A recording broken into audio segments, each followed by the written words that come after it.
Hello, good morning mga kasari-sari on the Sport Jackpot. Eto at ngayon ay Tuesday. Hindi ako nakapag-vlog kahapon dahil busy ang lola nyo. Ayan. So kahapon ay bumili ako ng bago kong telepono kasi nga yung ginagamit ko ay medyo nagloloko na pag nag-charge, napaka-slow mag-charge. So ilang taon na naman yun, siguro mga 7 years na. So ganun ako kaingat sa gamit. So ayan, kailangan ko na bumili ng kumbaga backup. Ayan. So ayan, ito yung nabili ko. Ayan. Mura lang naman po siya. Kasi hindi ko naman afford bumili ng mga mahal na telepono. Kasi unang-una sa panahon ngayon, hindi naman tayo pwede bumili ng cash. Kailangan, pagka medyo mahal yung bibilin mo, kailangan mo ng pag-ipunan para makabili ka ng cash. So, sa tayo ako ngayon, hindi naman ako makakaipon agad-agad ng ganun. So, hulugan ang mangyayari. Hindi kagaya ng medyo mura lang, mabibili mo ng cash. So, ayan.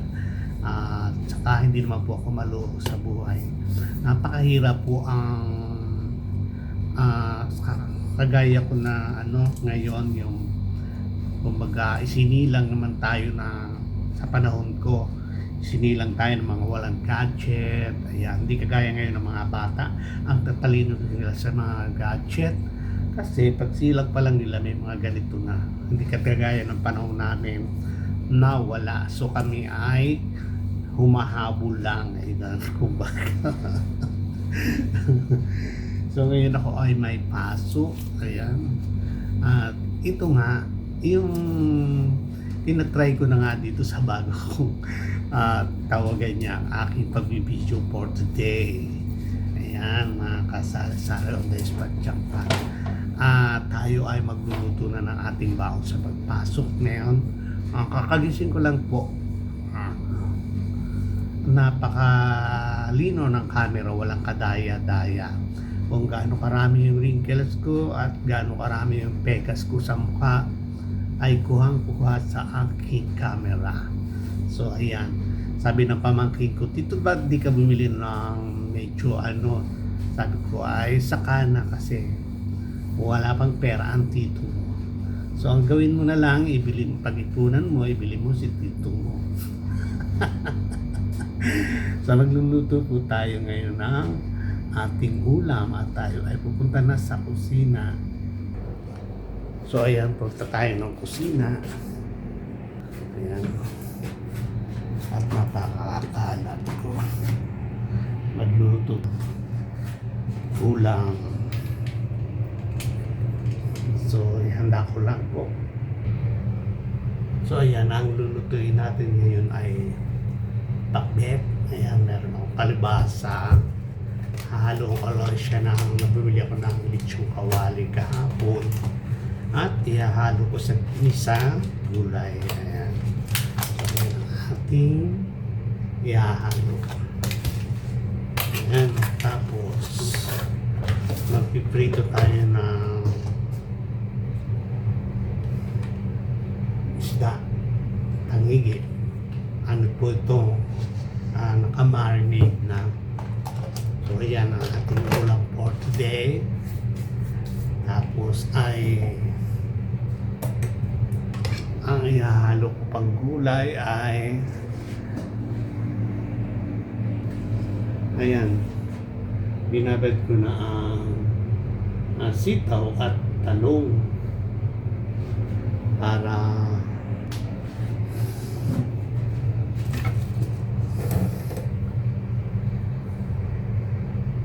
ayan, mawala yung mga ini-spray pag sa tindahan po kasi siya ay may mga spray yan, hindi yan nawawala sa mga vegetables stand.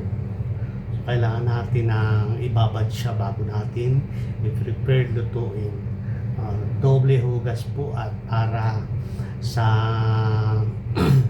safety natin, ang kinakain natin. At nga pala, kahapon, grabe ang mga news, no? About earthquakes sa Jensan, sa Mindanao. Ayan, so, ayan po,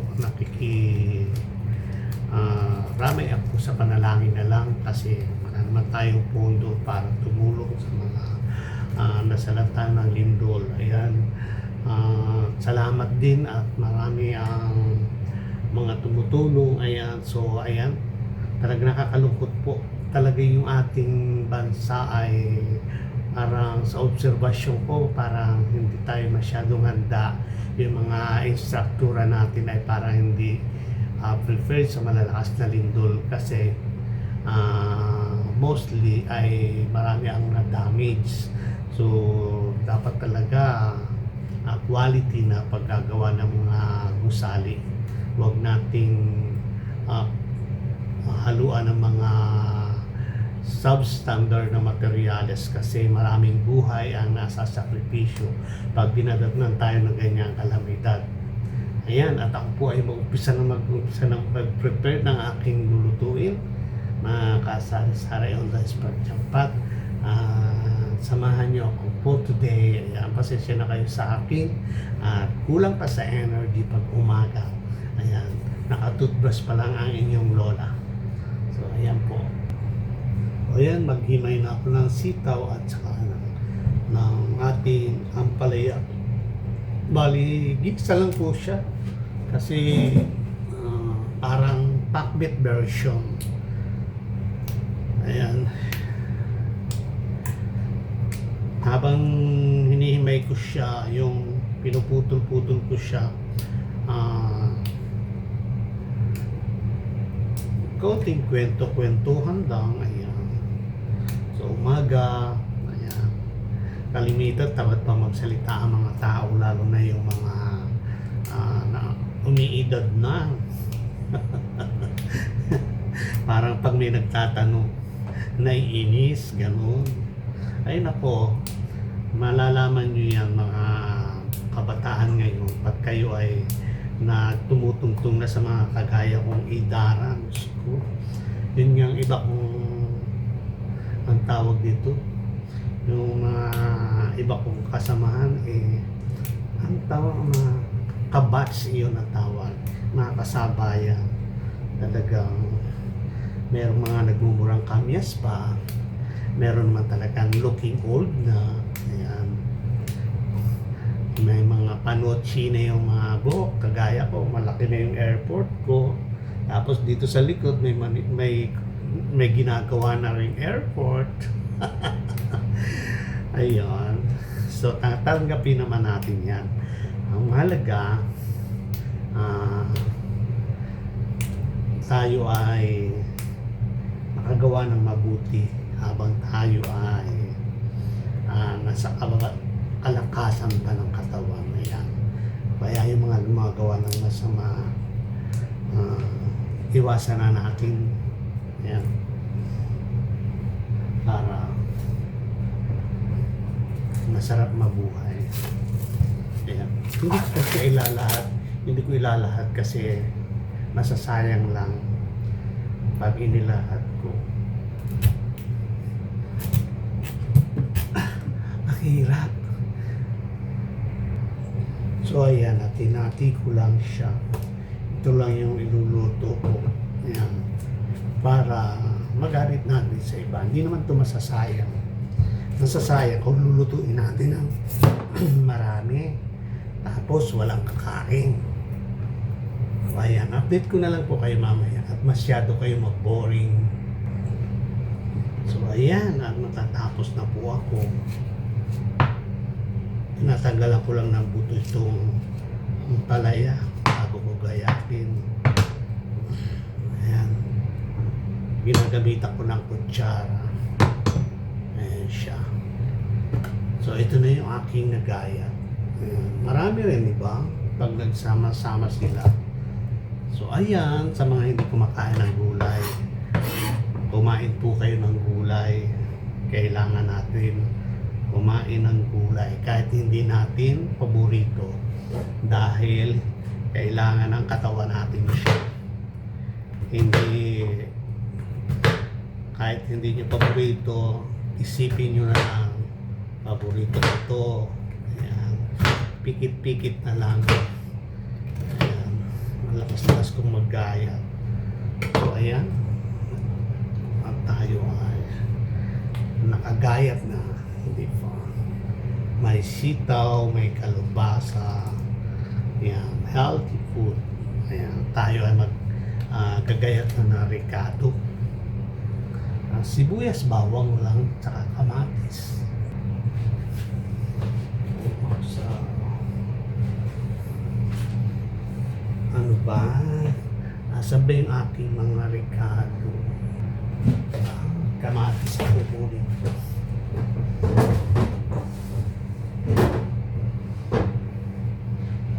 Ayan.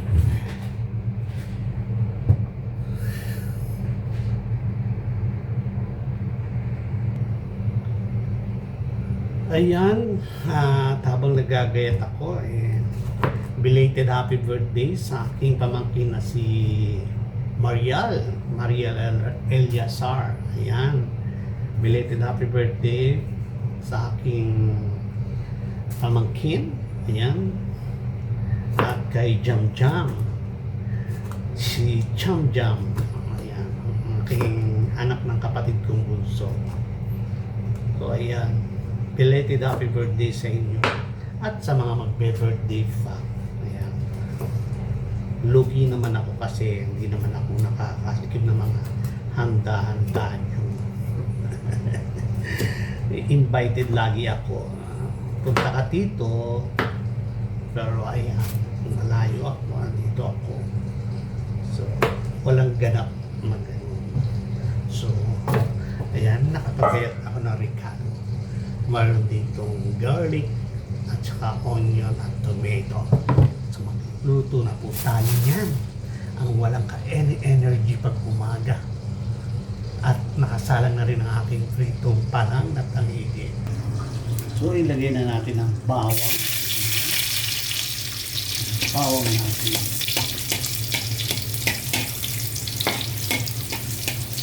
Simpleng luto lang. Ginisang gulay. Ayan.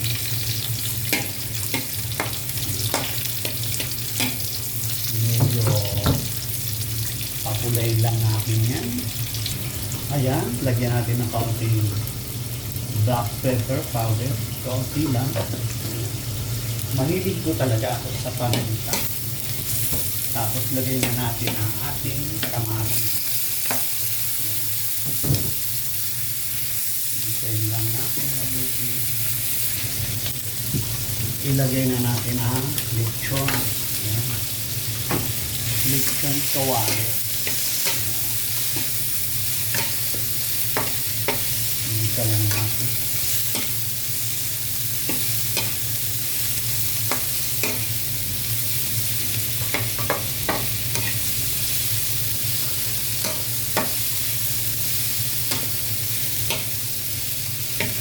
Tapos lagay na natin ang gulay. Lagay na natin ang gulay. Sabay-sabay na. Kasi yung diet niya halos yung bubang, gagawin niya.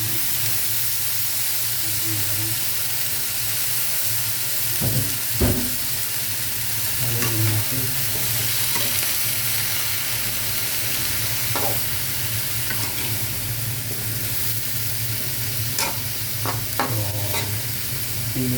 Timplahan lang natin kaunti ng asin o tatakpan natin. Ilagay tayo ng asin. Ayan. Nilagyan lang ko ng kaunting water. Kaunti lang para maluto lang yung ating gulay. So ating i-cover. Takpan natin. So, tingnan natin ang ating luto. Ayan.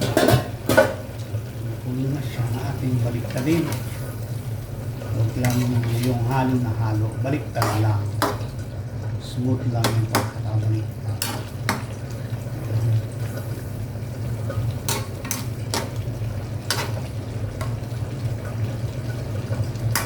Maluto ang ating mga gulay. So, tikman natin yung ating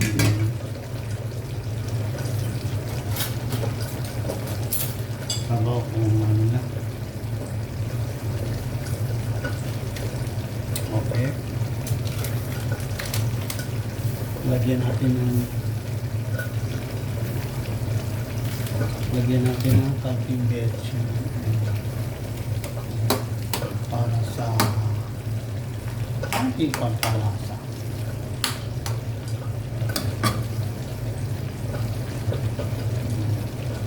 So, i-cover natin yung daw pa yung kulay. So, ayan, naluto na yung aking palan na piniprito.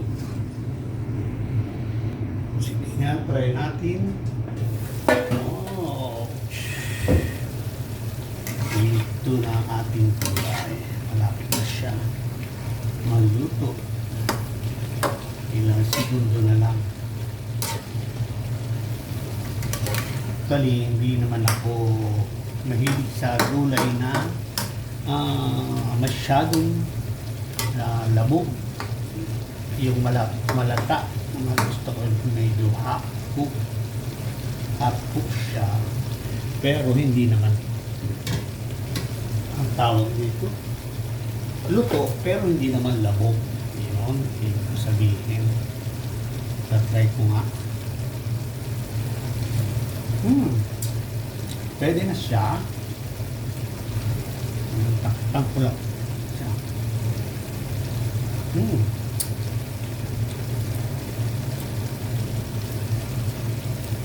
Okay na po siya, patakpan na lang natin. So ayan na, at luto na ating ginitang gulay. Tayo ang mag-breakfast na.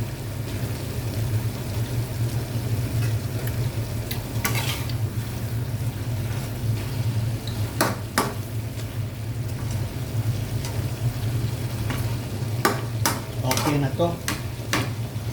Patayin na natin ang apoy. So ayan ang ating ulam. Fresh na kaluluto na ginisang gulay. Tapos partner natin ang ulam.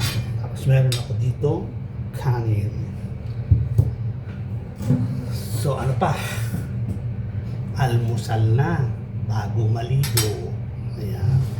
Kumakakain po ako ng breakfast kasi para pag dumating ako ng shop ay ready to work na. Habang naglilinis, kung may dumating na customer, wala kang voice na ikaw ay nagugutom. Kasi ako kasi yung tao na pag gutom, mainit ang ulo ko. Ewan ko lang kayo. Ako kasi yun. Kain po tayo. Nakapaghugas na ako ng kamay.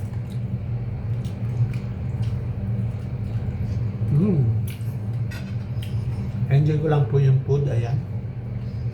Sana makain na rin kayo ngayon. Sa mga oras na ito sa Pilipinas siguro, mga 2:00 na sa tanghali. Ayan. Kain po tayo. Shout out sa mga team Sambales, Tita Saning, Tita Ago, at saka kay Junjun. Ayan. Shout out sa iyo, Miko. Huwag kang masyadong magbabat sa tubig na po. Ayan. At sa mga pugong biyahero, ingat lagi kayo sa mission nyo sa kabundukan. Ayan, inabot tuloy kayo ng lindo dyan. Pero ingat kayo. Ayan. Shout out kay Daddy D ng Harabas Team. Ayan. Happy birthday, belated. So ayan, hanggang dito na lang po muna ang aking vlog. See you and my next vlog. Bye-bye. Salamat po sa mga patuloy na nagsusupport. Sa mga hindi pa, support naman po ang lola nyo. Ayan. Bye-bye, God bless at all at ingat po tayo lahat. Ayan.